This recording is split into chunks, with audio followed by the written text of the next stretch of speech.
प्रिय विद्यार्थियों, आज का हमारा विषय है अपभ्रंश भाषा और उसका साहित्य।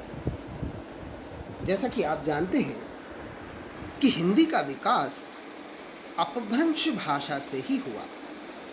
आदिकाल की चर्चा करते हुए हमने बार बार अपभ्रंश भाषा के साहित्य के बारे में भी संक्षेप में चर्चा की।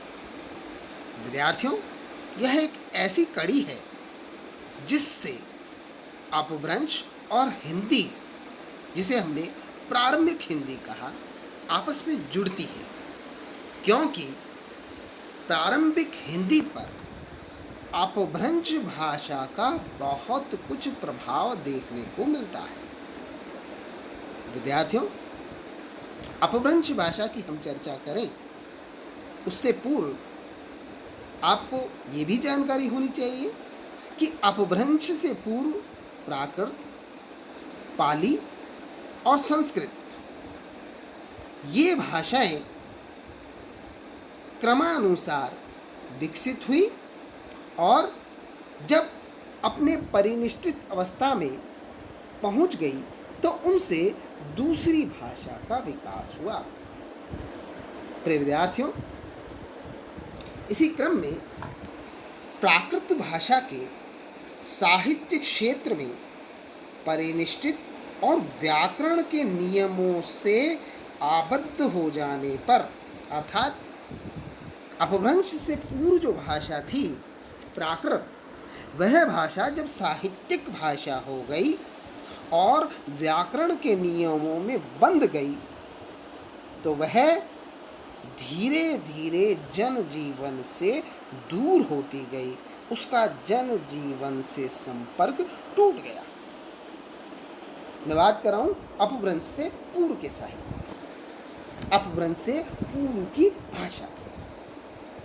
प्रिय विद्यार्थियों, अब प्राकृत में जिन लोक प्रचलित बोलियों से प्राकृत की रचना हुई थी, उनका जन सामान्य में बराबर विकास होता रहा।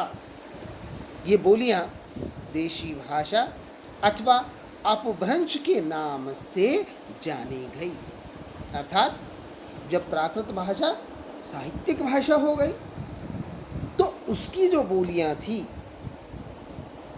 उसकी जो जन भाषा में जिस अलग भाषा का प्रचार चल रहा था, विकास हो रहा था, वही अपभ्रंश कहलाई। इसे मतलब अपभ्रंश को दोहा, दूहा, अवभंस, अवहट्ट, अवहत्थ आदि विभिन्न नामों से पुकारा जाता है। प्राय इन सभी शब्दों का अर्थ बिगड़ी हुई, अशुद्ध, असंस्कृत एवं अव्याकरण सम्मत भाषा से लिया जाता है। अर्थात अपभ्रंश का मतलब अशुद्ध, बिगड़ी हुई, जो व्याकरण सम्मत नहीं है, ऐसा अर्थ लिया जाता है। अपभ्रंश भाषा मध्यकालीन आर्य भाषाओं के अंतर्गत है और उसका सामान्यतः समय जो है वह 600 ईस्वी से 1200 ईस्वी तक स्वीकार किया जाता है। 1200 ईस्वी तो है ही, लेकिन ऐसा नहीं कि 1200 तक आते कि अपभ्रंश खत्म हो गई। हालांकि 16वीं शताब्दी तक इस साहित्यिक अपभ्रंश की रचनाएं मिलती रहती है, लेकिन इस 16वीं शताब्दी तक जो मिल रही है, यहाँ अपभ्रंश का अंतिम समय है, क्योंकि अब हिंदी का वर्चस्व था, हिंदी भाषा का विकास हो रहा है। तो इस प्रकार से 16वीं शताब्दी तक अपभ्रंश का साहित्य मिलता है। आगे चलकर जब अपभ्रंश भाषा भी लोक भाषा न रहकर श्रेष्ठ परिनिष्ठित साहित्यिक भाषा बन गई, जैसे प्राकृत भाषा बन गई, तो देशी भाषाओं जैसे हिंदी, राजस्थानी, पंजाबी, गुजराती, मराठी, बंगाली और सिंधी आदि भाषाओं का उदय इसी भाषा से हुआ। विद्यार्थियों, हम देखें कि कैसे इन अपभ्रंशों से हिंदी भाषा का विकास हुआ। तो सबसे पहले हम जानेंगे अपभ्रंश भाषा के भेद।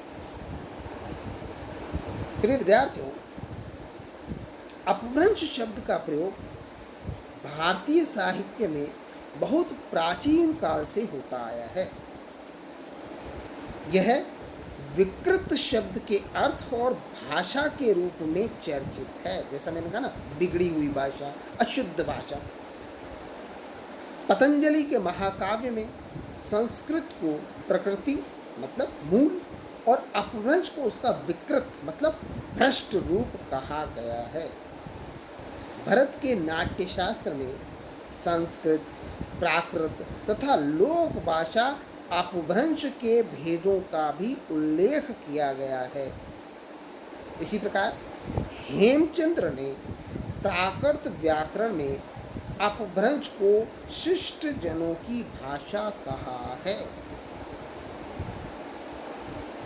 व्याकरण में जो विभिन्न व्याकरण के आचार्य रहे, उन्होंने मुख्यतः 3 अपभ्रंशों का उल्लेख किया है, जो आपके सामने है।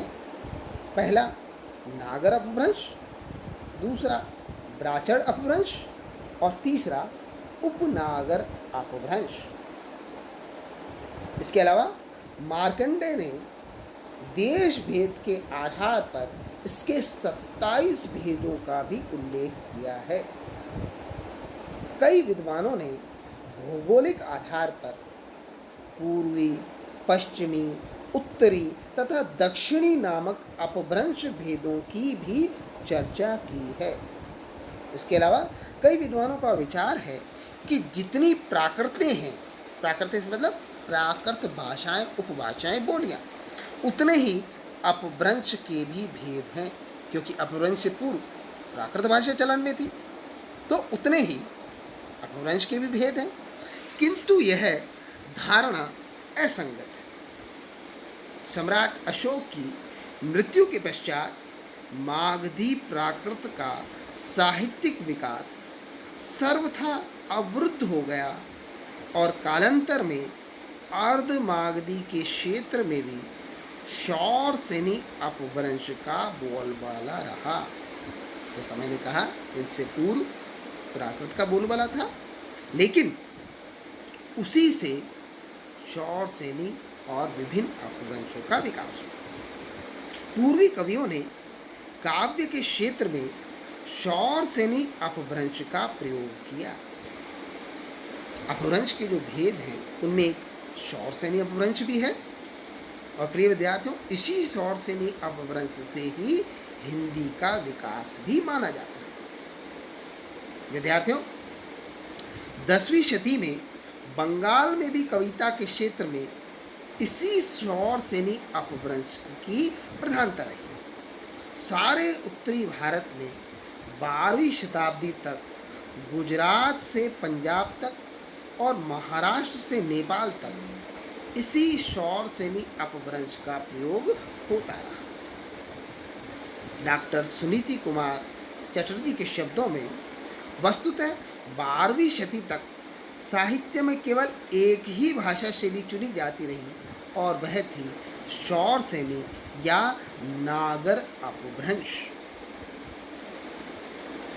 प्रिय विद्यार्थियों, नागर या शौरसेनी अपभ्रंश गुजरात से लेकर बंगाल तक और शूरसेन प्रदेशों से लेकर बरार तक इसी साहित्यिक शैली का एक छत्र साम्राज्य रहा।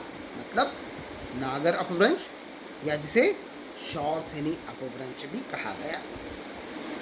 पश्चिमी शौरसेनी अपभ्रंश उस काल की साहित्यिक भाषा थी, ठीक उसी तरह जैसे उसकी साक्षात पुत्री। हिंदी भाषा समस्त भारत की राष्ट्रभाषा तथा भारत के अधिकांश भाग की साहित्यिक भाषा है। इसी प्रकार से विद्यार्थियों, अब हम थोड़े से अपभ्रंश के साहित्य पर भी चर्चा करें। तो विद्यार्थियों, अपभ्रंश का जो साहित्य है वह इन 4 रूपों में देखने को मिलता है। जैनों का धर्मपरक काव्य, बोध सिद्धों के चर्यापद और दोहे, नाथों की वाणी, साथ ही शौर्य और श्रृंगारात्मक लौकिक काव्य। विद्यार्थियों, इनकी चर्चा हम आदिकाल के साहित्य के अंतर्गत भी कर आए हैं और हमने वहाँ पर चर्चा की थी कि इन पर सर्वाधिक जो हिंदी में रची गई उन पर अपभ्रंश का प्रभाव है और उनसे पूर्व ये सारा साहित्य अपभ्रंश भाषा में ही लिखा जाता था। मतलब अपभ्रंश भाषा में ही इस सारे साहित्य की रचना होती थी। विद्यार्थियों, प्राकृतिक साहित्य के समान अपभ्रंश साहित्य भी पर्याप्त समृद्ध रहा। इसमें महाकाव्यों, खंड काव्यों, गीति काव्यों, लौकिक प्रेम काव्यों, धार्मिक रचनाओं, रूपक साहित्य, स्फुट साहित्य तथा गद्य साहित्य की विभिन्न विधाओं की सृष्टि हुई, रचना हुई। इसमें जैन धर्म के सिद्धांत और सिद्धांतेतर साहित्य, बोध सिद्धों तथा नाथों के साहित्य तथा जिसकी मैंने चर्चा की शौर्य और श्रृंगारात्मक लौकिक काव्यों का प्रणयन हुआ। विद्यार्थियों, बड़ी संख्या में जो अपभ्रंश साहित्य रचा गया वह है जैनों के धर्मपरक काव्य। जैनों के धर्मपरक काव्यों में जोइंदु, जिन्हें योगेंद्री भी कहा गया, इनका समय 11वीं शताब्दी है, के परमात्म प्रकाश, योगसार तथा सावय धम्म दोहा ये प्रमुख रचनाएं हैं उनकी। इसी प्रकार देवसेन का समयसार, ये उनकी रचना का नाम है देवसेन की, तथा जैन मुनि राम सिंह, इनका समय भी 11वीं शताब्दी, जैन मुनि राम सिंह का पाहुण दोहा प्रमुख रचनाएं हैं। पाहुण दोहा बहुत प्रसिद्ध रचना है राम सिंह की, ये भी अपभ्रंश का श्रेष्ठतम साहित्य है। इनके बारे में हम आदिकाल के समय भी चर्चा कराए हैं, आदिकाल की जब हमने चर्चा की थी। जैनों के धर्मेतर साहित्य के अंतर्गत स्वयंभू, बड़े प्रसिद्ध अपभ्रंश साहित्य के रचनाकार, जिनका समय 8वीं शताब्दी के है, इनका पदम चरित तथा हरिवंश पुराण ये इनकी प्रसिद्ध रचना है। इसी प्रकार एक और लेखक रचनाकार पुष्पदन के महापुराण, इनकी रचना महापुराण, साथ ही यशहर चरियु और णय कुमार चरियु आदि प्रबंध काव्यों की चर्चा भी हम आदिकाल के अंतर्गत कराए। जैन साहित्य के अंतर्गत ही धनपाल, ये 11वीं शताब्दी में हुए, इनकी रचना है भविष्यत कहा। इसका उल्लेख भी बहुत महत्वपूर्ण है। इसी परंपरा में मुनि कंकामर, इनका समय भी 11वीं शताब्दी है, इनके द्वारा रचित करंकड़ चरियु एक उल्लेखनीय कृति है। कथानक रूढ़ियों के अध्ययन की दृष्टि से यह बहुत महत्वपूर्ण रचना है। इस प्रकार जैनों को विपुल साहित्य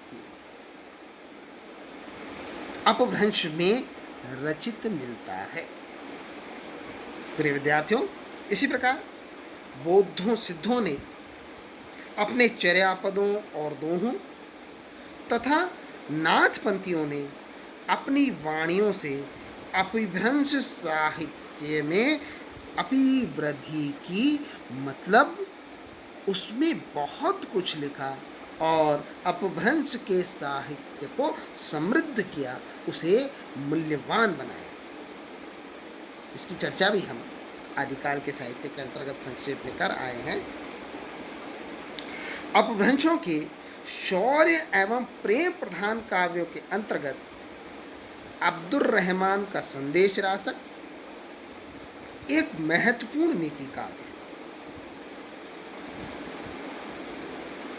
इसके अतिरिक्त हेमचंद्र के शब्दानुशासन के 8वें अध्याय तथा पुरातन प्रबंध संग्रह और प्रबंध चिंतामणि में प्रेम तथा नीति व शौर्य संबंधी अनेक उत्तमोत्तम दोहे संग्रहित हैं। इस प्रकार विद्यार्थियों हम देखते हैं कि अपभ्रंश का विपुल साहित्य और विभिन्न, चाहे महाकाव्य, खंड काव्य, गीति काव्य, लौकिक काव्य भरा पड़ा है। और इसी के अंतिम समय में जब हिंदी का, जिसे हम प्रारंभिक हिंदी कहते हैं, जब उसका विकास हो रहा था तो उस प्रारंभिक हिंदी पर भी अपभ्रंश का प्रभाव देखने को मिलता है। आदिकाल की चर्चा करते हुए हमने चर्चा की थी कि बहुत से विद्वान अपभ्रंश और हिंदी के साहित्य को अलग करने का मोह छोड़ नहीं सके, या यूँ कहें कि हिंदी से अपभ्रंश को अलग करने का मोह छोड़ नहीं सके, और उन्होंने अपभ्रंश के बहुत सारे साहित्य को भी हिंदी साहित्य के अंतर्गत सम्मिलित कर लिया। इस प्रकार ये दोनों आपस में जुड़े हुए हैं। अपभ्रंश के बहुत सारे साहित्य से हमें हिंदी का विकास देखने को मिलता है, और हिंदी के प्रारंभिक विकास में अपभ्रंश का बहुत बड़ा योगदान रहा। आज के लिए इतना ही। धन्यवाद।